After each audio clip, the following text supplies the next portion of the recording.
আসসালামু আলাইকুম সবাইকে। অচেনা তোমার মায়া গল্পের 50 নাম্বার পার্ট। তো বেশি কথা না বলে চলুন গল্প শুরু করা যাক।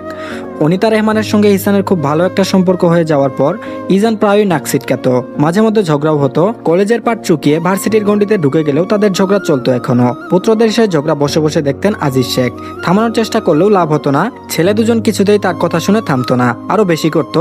আরসালান এক রাতে ক্লাব থেকে ফিরে দুই ভাইয়ের ঝগড়া দেখে আজিজ শেখকে জিজ্ঞেস করলো, কাহিনী কি? কে এই মহিলা যাকে নিয়ে দুই ভাইয়ের মধ্যে এত কথা কাটাকাটি? আজিজ শেখ তেমন কিছুই জানতেন না অনিতা রহমানের ব্যাপারে। ঝগড়া বিশ্লেষণ করে তিনি নিজে যা বুঝেছেন তাই বললেন ইনজানকে।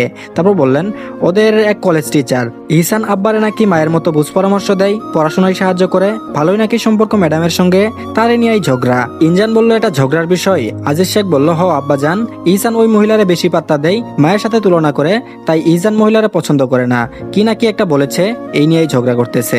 এইটুকু জন্যই সেদিন রাত্রিবেলা ঘুমাতে পারেনি আরসালান। নির্ঘুম রাত কাটিয়ে সকালের নাস্তার টেবিলে কফির মগে চুমুক বসাতে বসাতে সে ভাবে ইহসানের মায়ের মতো ম্যাডামটার ব্যাপারে খোঁজ নেবে। কেন তার ভাই এই মহিলাকে মায়ের সাথে তুলনা করলো? কেন তো ভালো সম্পর্ক সে দেখবে। ইহসান ভার্সিটিতে যাওয়ার সময় সেও সঙ্গী হলো, জোর করলো অনেক। তারপর বলল, ব্রো তোমার ওই মিসেসের ডিটেলসটা বলো, আমি গিয়ে দেখে আসি কি এমন আছে তার মধ্যে যার জন্য তোমাদের এত ঝগড়া। যদিও ইহসান বিরক্ত ছিল, ওকে নিয়ে যেতে রাজি ছিল না, তবুও জেদি ছোট ভাইয়ের আবদার ফেলতেও পারেনি ইহসান।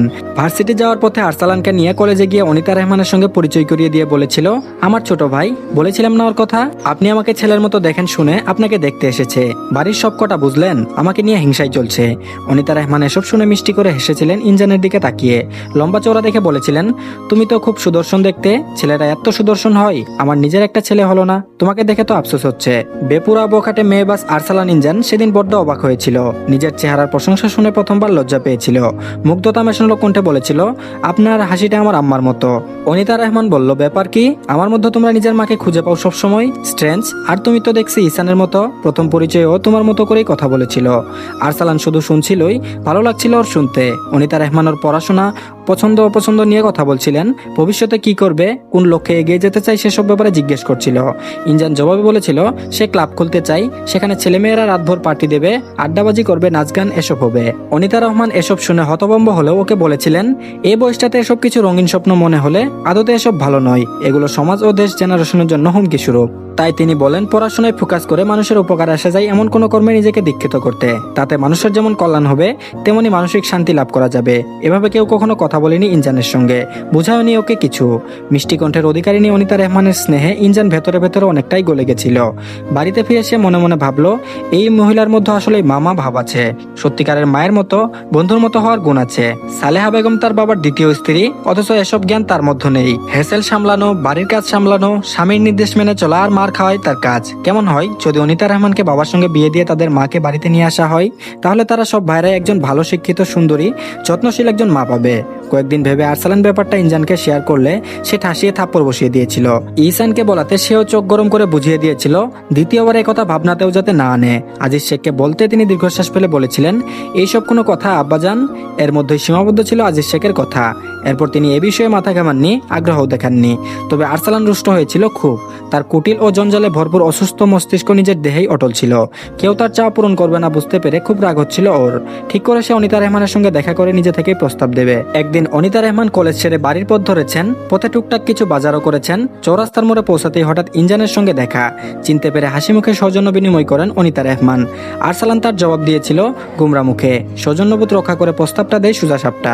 তারপর বলল, আমি ঘুরিয়ে পেঁচিয়ে কথা বলা পছন্দ করি না, বলতে পারি না, তাই সরাসরি বলছি। আমাদের মা নেই, বাবা আছেন, তার দ্বিতীয় একটা বউ আর মেয়েও আছে, কিন্তু তিনি আমাদের মা নন, মা হয়ে উঠতে পারেননি। কিন্তু আমাদের মা লাগবে, আমার একজন মা লাগবে। আপনার মধ্যে আমি মামা ভাবটা পেয়েছি, আপনি কি আমার বাবাকে বিয়ে করবেন? তাহলে আমি একটা মা পাবো। অনিতা রহমান এসব অযৌক্তিক অমূলক কথা আশা করেননি এত বড় ছেলের মুখ থেকে। তিনি ভেবেছিলেন এমনিতেই হয়তো দেখা করতে এসেছেন ছেলেটা। তিনি খানিকটা অপ্রস্তুত হলেন, তবে প্রথমেই রেগে না গিয়ে বলেছিলেন, আমাকে দেখে কি তোমার এমন কেউ মনে হচ্ছে যাকে তোমার বাবার সঙ্গে বিয়ে দিতে পারো? না বাবা, আমি অলরেডি বিবাহিত এবং আমার দুটো সন্তানও আছে। আরসালান বলল, তাতে কি হয়েছে? আপনি আপনার স্বামীকে ছেড়ে আমার বাবার স্ত্রী হয়ে যান, আর ছাড়তে না পারলেও সমস্যা নেই, আপনি ব্যালেন্স করে দুটো সংসার সামলাবেন, এক্ষেত্রে ছাড় দেওয়া হবে আপনাকে। স্তব্ধ এবং হতবাক হয়েছিলেন তিনি আরসালানের মুখে এসব কথা শুনে। রাগান্বিত গলায় বলেছিলেন, তুমি জেনে বুঝে বলছো এসব কথা নাকি মজা করছো? আরসালান বলল, না, আমি সিরিয়াসলি আপনাকে আমার মা হিসেবে চাইছি। আমার বাবা দুটো বিয়ে করেছে, তার দুটো বউ, আপনি হবেন তার তৃতীয় স্ত্রী। আমার বাবা দুটো বিয়ে করলে আপনিও দুটো বিয়ে করতে পারবেন, কেন পারবেন না? অনিতা রহমান ওর অসংলগ্ন কথাবার্তায় আগে ধৈর্য হারাতে গিয়েও হারালো না।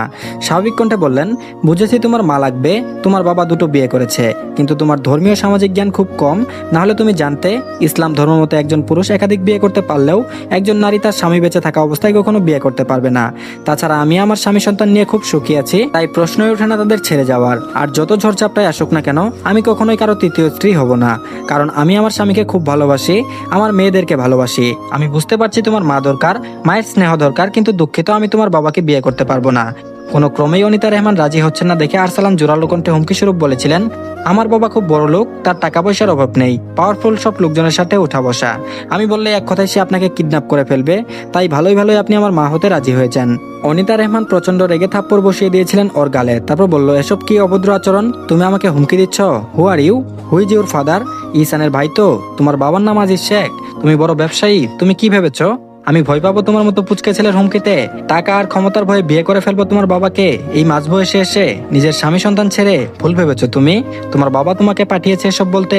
আরসালান বলল, বাবা জানে না আমার মা হিসেবে আপনাকে পছন্দ হয়েছে, আমি আপনাকে প্রস্তাব দিয়েছি। অনিতা রহমান রাগে কাঁপছিলেন এই ছেলের স্পর্ধা দেখে। বাহ, কীর্তিমান ছেলে তো তুমি। বাবা জানে না তো, অথচ তুমি আমার কাছে বিয়ের প্রস্তাব নিয়ে এসেছো, উল্টাপাল্টা প্রস্তাব দিচ্ছ। বকে গেছো অল্প বয়সেই, তাই না? ফার্দার এসব নিয়ে বাড়াবাড়ি করবে একদম সোজা করে দেব। ছেলেপুলে পড়াই সিধে করার উপায় জানা আছে আমার। মাঝের বয়সে একজন মহিলার সাথে কিভাবে কথা বলতে হয় সেই ম্যানার্সটা শিখিয়ে দেব।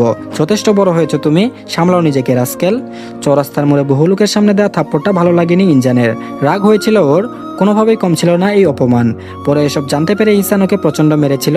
আজিজ শেখও যদিও কিছু বলেননি, তবে ইহসানও রাগারাগি করেছিল। সব নিয়ে ক্রোধে ফসছিল ইনজান। অনিতা রহমানের উপর প্রচন্ড রাগ হচ্ছিল।